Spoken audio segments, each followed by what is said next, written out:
Hello everyone!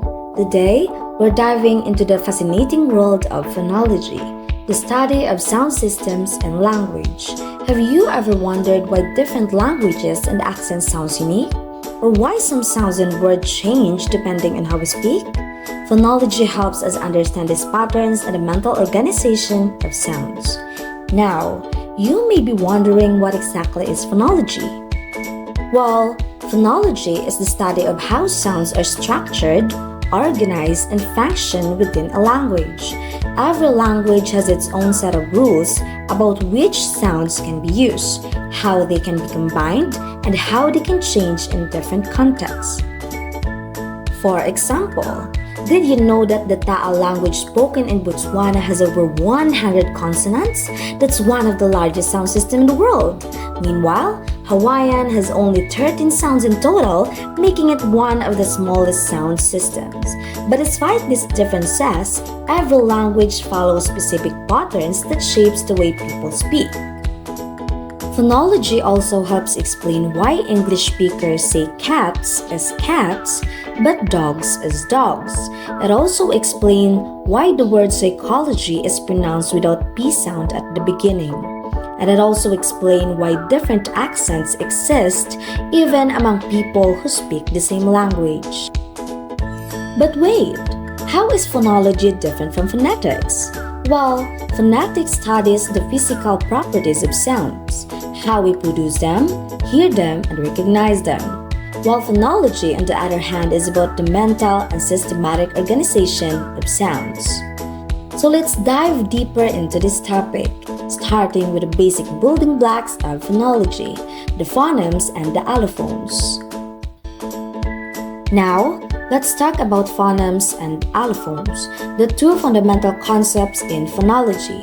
Phonemes is the meaning-changing sounds. A phoneme is the smallest unit of sound that can change meaning of a word. Think of it as a mental category for sounds that speakers recognize as distinct. For example, take these words, bit versus bat and bat versus bat. Changing sounds E to E or pa to pa creates completely new word. That tells us that pa and pa are separate phonemes in English. But not every sound variation changes meaning. That's where allophones come in. Allophones is a variation of a phoneme. An allophone is a slight variation of a phoneme that doesn't change the meaning of a word. The examples of allophones in English is the P in pin is pronounced with a puff of air, p, p. But in spin, it suffers P. In American English, the T in the butter often sounds more like a soft butter, butter. Fun fact, in Thai, the difference between P and P actually changes word meaning, but in English, they are just allophones of the same phoneme.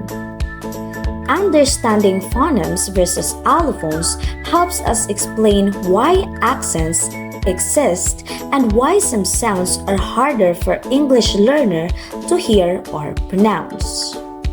Now that we understand phonemes and allophones, let's talk about the phonological rules, the patterns that determine how sounds change in different contexts. First is assimilation. One sound becomes more like a neighboring sound. Assimilation occurs when a sound changes to resemble a nearby sound, making pronunciation smoother. This happens because our speech organs try to minimize effort by making sounds more similar. For example, input is often pronounced as input because the N changes to M before the P sound. Next is dissimilation. Two similar sounds become less alike to make pronunciation easier. Dissimilation happens when two sounds that are too similar become different to avoid difficulty in pronunciation. For example, fifth is often pronounced as fifth because saying th or t sounds is tricky. Next is insertion, adding an extra sound between two others. Sometimes an extra sound is inserted to make pronunciation smoother, especially between difficult sound combinations. For example, some people say athlete instead of athlete. Next is deletion or elision, dropping a sound in a casual speech.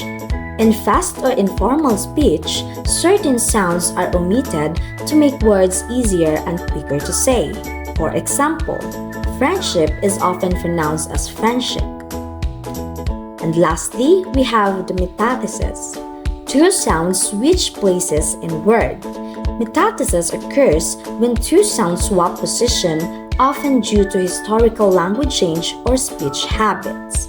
For example, some people say axe instead of ask, a pronunciation that was actually common in Old English.